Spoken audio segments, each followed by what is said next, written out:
Гости. Dragi colegi, doamnelor și domnilor, stimați oaspeți. Днес е една славна дата в историята на моста на дружбата. Este o dată de glorie din istoria podului de peste Dunăre. За съжаление, тя съвпадна с трагичните ни събития от снощи в град Варна. Din păcate, aceasta a coincis cu evenimentele tragice de aseară de la Varna. В тази връзка аз няма да произнеса приветственото слово, което беше и подготвено от колегите ми. Și din acest motiv eu n-am să-mi citesc discursul cu ocazia festivităților care a fost pregătit cu această ocazie. И ще помоля да почетем и паметта на жертвите с едноминутно мълчание. Și aș vrea să vă rog să onorăm memoria victimelor cu un minut de reculegere.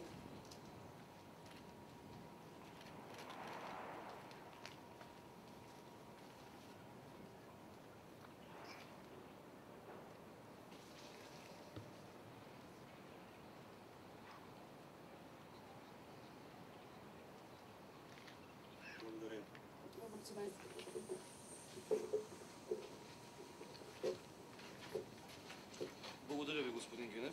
Vă mulțumesc, domnule Ghinev. Бих искал да дам думата на председателя на секретарията на Дунавската комисия, господин Петър Марджич.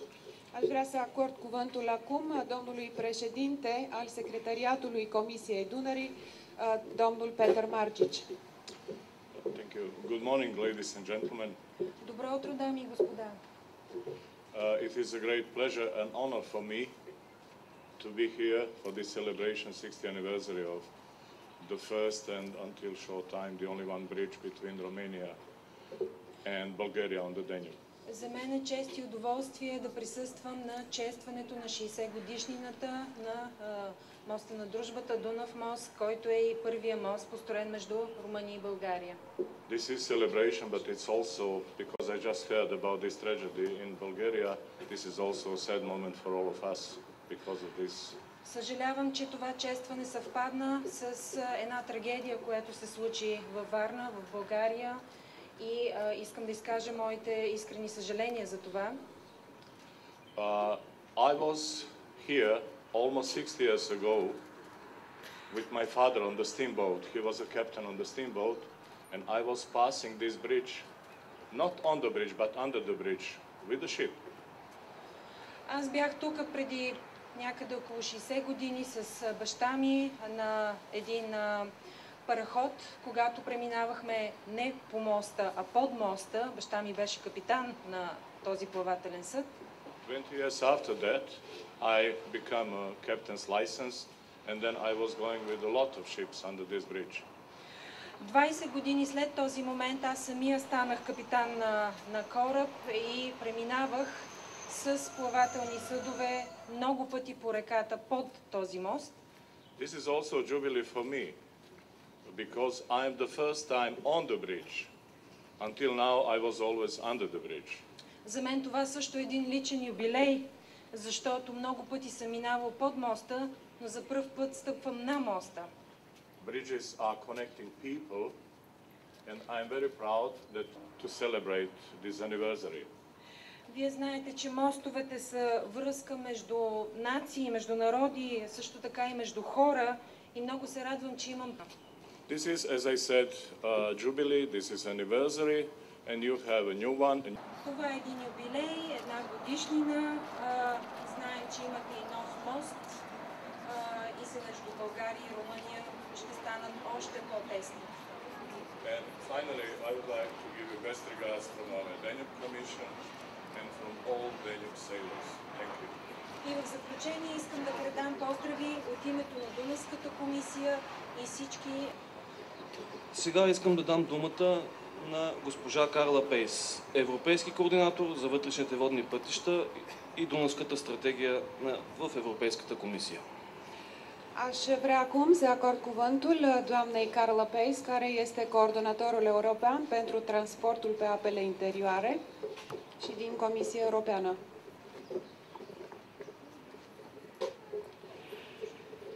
Dear friends, Скъпи приятели, first of all, I want to convey to you the very sad feelings of Europe after the events of yesterday and the tragic that was in Vaga. Първо искам да изразя своите най-искрени съжаления за трагичните събития, които се случиха вчера.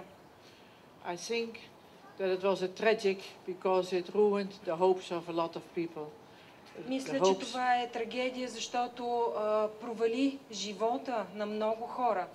The hopes of the family of the victim and the victims, and I'm very sad about that. Както и надеждите на семействата на жертвите. Наистина много съжалявам за случилото се. We are here to commemorate the making of a beautiful bridge. Днес тук сме се събрали да честваме годишнината на един прекрасен мост. Under the bridge is the mother of all European rivers. Мост, който се намира над реката, която е майка на всички реки. This river was bringing for as long as we can remember prosperity and joy to the people who lived nearby. Тази река от незапомнени времена е носила просперитет и радост на хората и общностите, които я обитават. When this bridge came and afterwards another bridge over the Danube, not only the joy came from the river, but also from people.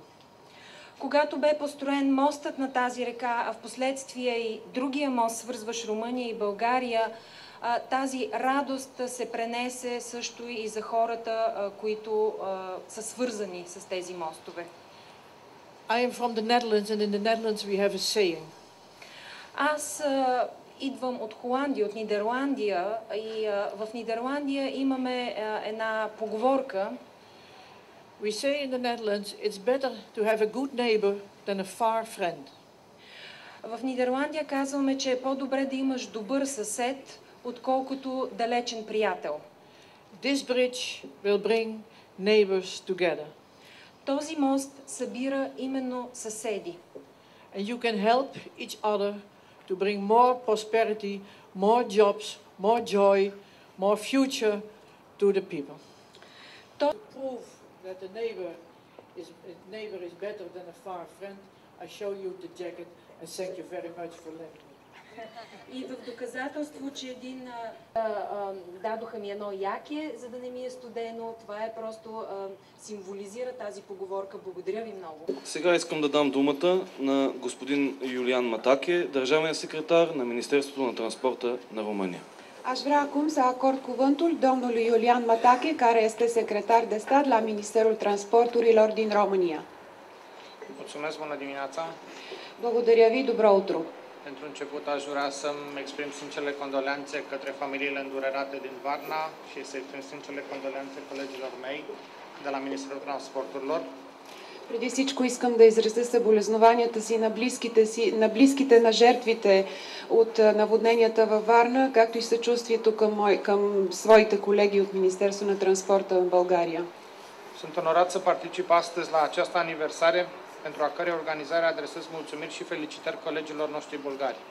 За мен е чест да участвам в честванията на тази годишнина, за чиято организация също така благодаря и поздравявам своите български колеги. În ultimele săptămâni am avut ocazia să marcăm împreună mai multe evenimente semnificative pentru istoria transporturilor din România și Bulgaria. През последните седмици имахме възможност да отбележим заедно няколко много важни събития за историята на транспорта в Румъния и България. Am inaugurat traficul feroviar pe nou pod peste Dunăre de la Calafat Vidin. Ние открихме заедно железопътното движение, железопътния трафик по новия мост на Дунав Видин-Калафат. Am aniversat împreună cu Muzeul Transporturilor din Ruse 75 de ani de la inaugurarea Muzeului Ceferiștilor din București. Заедно с Музея на транспорта в Русе отбелязахме заедно 75 годишнината от откриването на Музея на железопътния транспорт в Букурещ. Am sărbătorit 145 de ani de la inaugurarea primului traseu de cale ferată construită în România pe tronsonul București-Giurgiu. Чествахме заедно също така и 145-та годишнина от откриването на първата железопътна линия, построена в Румъния, между Букурещ и Гюргево. Iar astăzi aniversăm 60 de ani de la inaugurarea podului peste Dunăre de la Giurgiu Ruse. Днес честваме 60 годишнината от построяването на Дунав мост между Гюргево и Русе. Toate acestea dovedesc bunele relații de vecinătate pe care le-am construit împreună și de care ne bucurăm în prezent. Всички тези събития доказват много добрите взаимоотношения на добросъседство, които ние имаме и сме изграждали заедно и на които се радваме и днес. După cum știți, ideea construirii podului de la Giurgiu Ruse a apărut în perioada interbelică, realizarea lui devenind o necesitate ca urmare a dezvoltării economice și a evoluției istorice a celor două țări după cel de-al doilea război mondial.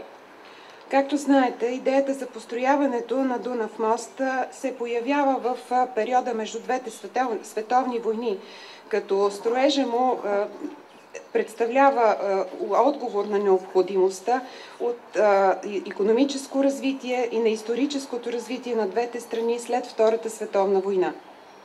Construirea podului peste Dunăre între România și Bulgaria s-a putut realiza prin voința și eforturile guvernelor celor două țări și cu sprijinul altor state, printre care Ceoslovacia, Polonia, Унгария. Построяването на Дунав мост между Румъния и България можеше да бъде осъществено само с волята на правителствата на двете страни, както и с подкрепата и на други държави, като Чехословакия, Полша и Унгария. Datorită aportului adus de atât de multe state la realizarea acestui pod, el a fost numit Podul Prieteniei. И поради факта, че много страни са допринесли за построяването на този мост, той е наречен мост на дружбата. Podul Giurgiu Ruse a constituit o realizare importantă, la data inaugurării sale fiind unul dintre cele mai mari poduri din Europa deschis traficului mixt. Дунав моста между Русе и Гюргево представлява едно много важно, значително постижение, като към датата на неговото построяване той е един от най-големите мостове в Европа. Să vă spun și câteva lucruri de viitor pentru pod. În prezent avem în derulare un proiect complex de reabilitare a podului, care include reabilitarea propriu-zisă a podului rutier, reabilitarea infrastructurii rutiere de acces până la punctul Vamal, precum și construirea de parcări și spații de servicii. Да ви кажа сега и няколко неща по отношение на нашите идеи за бъдещето на моста. В момента развиваме един много комплексен проект за рехабилитация на моста, който включва същинската рехабилитация на пътния участък на моста, рехабилитацията на пътната инфраструктура до митническите пунктове, както и построяването на паркинги и места за обслужващи пунктове. Lucrările de reabilitare finanțate din fonduri europene și din fonduri de la bugetul statului român vor începe în septembrie 2014 și vor dura un an. Sunt convins că în toamna anului 2015 proiectul va fi finalizat. Строителните работи ще бъдат финансирани от европейски фондове, както и от фонда на румънския бюджет. Ще започнат през септември 2014 година и ще продължат една година. Убеден съм, че през есента на 2015 година този проект ще бъде завършен. Datorită dezvoltărilor economico-politice din ultimul deceniu, a aderării României și Bulgariei la Uniunea Europeană, a creșterii schimburilor comerciale regionale, această cale de legătură româno-bulgară reprezentată de podul Giurgiu Ruse s-a dovedit a fi insuficientă, motiv pentru care a fost construit cel de-al doilea pod la Calafat Vidin, inaugurarea acestuia având loc în vara anului 2013. Sunt sigur că generațiile viitoare nu se vor opri doar la aceste două poduri. Поради политическото и икономическото развитие през последното, аз съм убеден, че бъдещите поколения няма да спрат до тук и ще продължат с това. Vă mulțumesc pentru atenție. Благодаря ви за вниманието. Много ви благодаря, господин Матаке. Vă mulțumesc mult, domnule Матаке. Сега искам да дам думата на господин Венцислав Калчев, областен управител на област Русе. Заповядайте, господин. Acum să acord cuvântul domnului Венцислав Калчев, care este prefectul județului Ruse. Poftiți. Уважаеми господин Марчич, уважаеми госпожо Паес, уважаеми господин Матаке, уважаеми господин Гинев, уважаеми господин Барбо, уважаеми гости, дами и господа. Stimate domnule Margici, stimată doamnă Peis, stimate domnule Matake, stimate domnule Ghinev, stimate domnule Barbu, doamnelor și domnilor. На днешния ден се навършват 60 години от пускането в експлоатация на Дунав мост между Русе и Гюргево. În ziua de astăzi se împlinesc 60 de ani de la construirea podului Ruse-Giurgiu. Доскоро той беше единственото съоръжение между България и Румъния но и сега продължава да поема основната част от трафика на транспортен коридор номер 9. Până de curând, acesta a fost singurul pod dintre Bulgaria și România, dar și până astăzi el continuă să facă parte din coridorul numărul 9. Дунав е връзката между Западна и Източна Европа, връзка между култури, традиции и националности. Dunărea reprezintă legătură dintre Europa de vest și Europa de est, reprezintă legătură dintre diferitele culturi și diferite societăți. До преди 60 години реката е била препятствие за контакти между България и Румъния, което е трябвало да бъде преодоляно. Până de acum 60 de ani, fluviul reprezenta o piedică a legăturilor dintre Bulgaria și România, care ar fi trebuit să fie depășită. Необходим е бил мост, който да свързва държавите. Era nevoie de un pod care să conecteze țările. Проектиран и строен при строго секретни мерки преди 60 години, Дунав мост е оприличаван на две приятелски десници, които се стремят една към друга от двата брега на реката.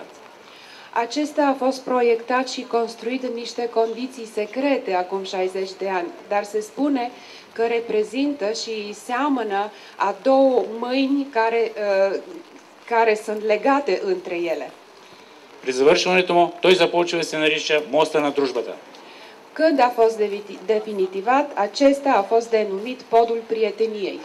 На 20 юни 1954 година при откриването на моста един от официалните гости пожелава: нека този мост бъде част от великото европейско побратимяване. И днес ние сме свидетели на това пожелание.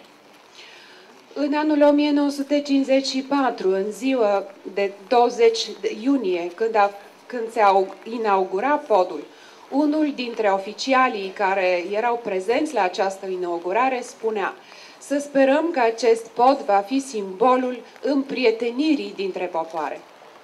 В началото на седмицата в Русе се откриха няколко изложби, които ни дадоха различни гледни рисунки от двете страни на реката.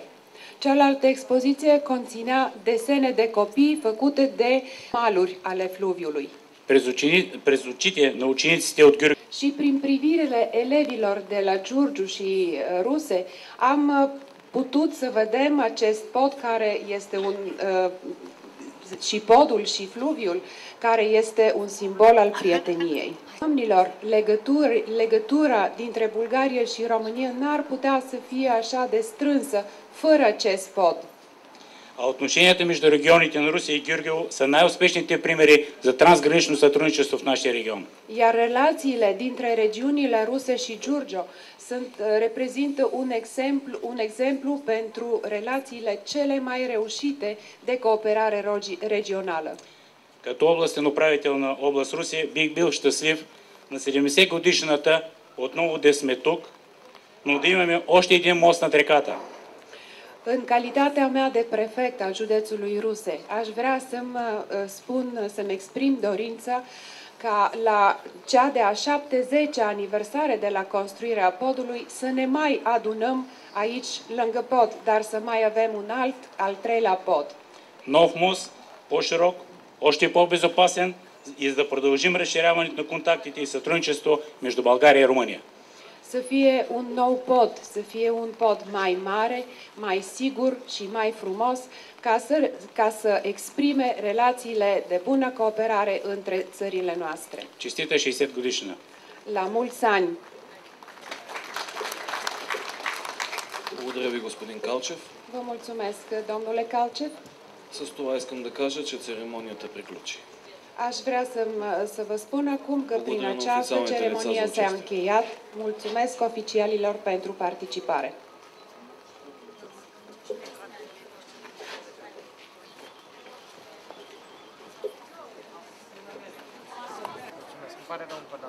Много съжалявам още веднъж. Благодаря ви. Председателното присъствие. С удоволствие.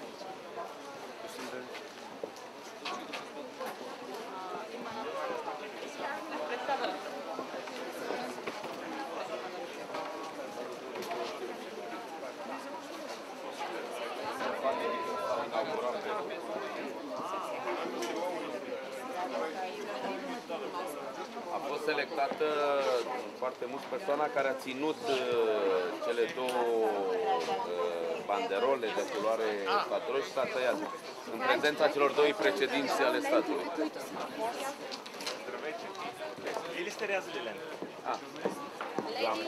Doamna a participat, a fost exact participantă și cu domnul Ioana, care a fost președintele nostru. domnul ministru secretar de stat. El din a fost prezent, a ținut panglica cu 60 Da, între cei doi președinți când s-a tăiat.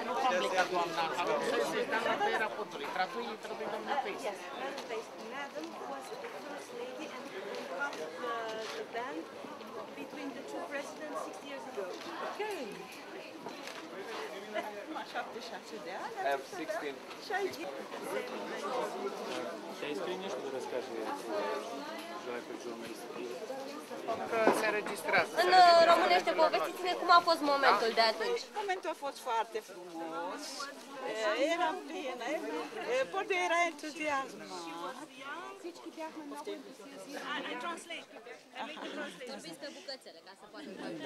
Podul era destul de frumos. Noi, elevi, eram la școală profesională și profesorii noștri ne mai adusese să vedem cum se construiește și nouă ne-a plăcut foarte mult.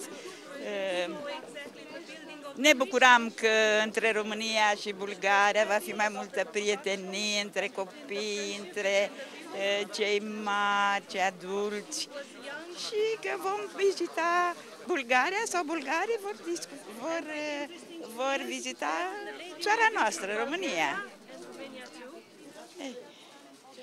Dumneavoastră sunteți tineri, acum eu am fost atunci tânără ca și dumneavoastră și eram foarte entuziasmați. Acum mă bucur din nou că sunt între dumneavoastră și vă mulțumesc tuturor că sunteți tineri frumoși și cu multe ani. Vă așteptăm la următoarea aniversare la 70 de ani. Să dea Domnul și dumneavoastră cu toții. și eu. Să trăim noi, că Doamna sigur va trăi. Da. Cum se numește doamna? Ioana Stanislav. Doamna Șerban era numele de fată. Iar acum Stanislav Ioana.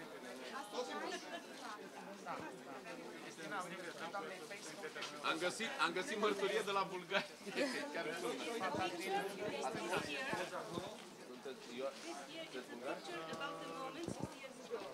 This is her? Yes. Wow. 60 years ago. This is you. This is you. Yes. Da, sunteți dumneavoastră. Da. Yes, it's a lady. You didn't change. Nu v-ați schimbat, doamnă. Da. Dar mi se spunea porumbița, că eram foarte nice and beautiful lady. Then show us the picture. Can you show us the picture? Of course, of course. That's her. There was a picture taken 60 years ago with the lady. Thank you very nice too. Numai că au găsit-o în arhiva bulgară. La telejurnal, la reviste. You remember there are two presidents, Romanian and Bulgarian president, and the lady in the middle. Bulgarian president. Sărbătorim să ne avem să dea